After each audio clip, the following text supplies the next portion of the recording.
energetic gentleman. He grew up in this area. His whole family is here. And we're so grateful to have him be our school leader, Mr. Dallas Lovell.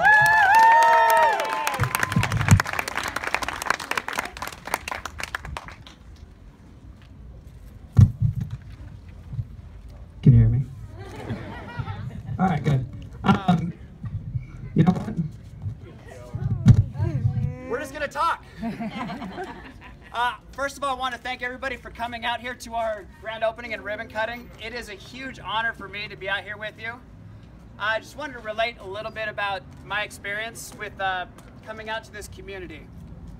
So I moved out here from Chandler. I did used to be over at our Chandler campus and our South Mountain campus, and I did live out in Chandler, and I loved it there.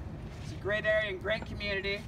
About a year ago, my wife and I moved here, and I noticed a few things right off the bat. On the Saturdays that I would go work in my garage, and I'd open up my garage, without fail, I would have at least 2 or 3 people from my neighborhood just walking down the street that would walk right up into my garage just to come and have a conversation with me, say hi, talk about tools, whatever.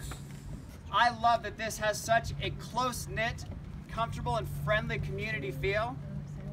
And I feel that that's one of the things that's going to make this school flourish. It's going to make this school great.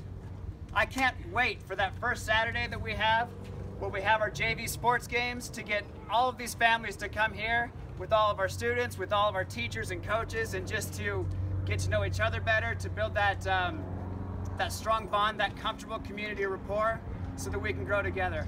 Once again, thank you so much for coming out, and enjoy our school. Yeah. Real quick, before I send everybody inside, we don't want to leave you hungry, so we are providing hot dogs on the grill just over on the side here. We have bounce houses for the kids. The 3 on the basketball court are for the bigger kids, and then we have one specifically set aside for our smaller kids so they don't get bounced on and trampled by the bigger ones. In the gym, like Miss Sawyer had mentioned, there's a crafting station.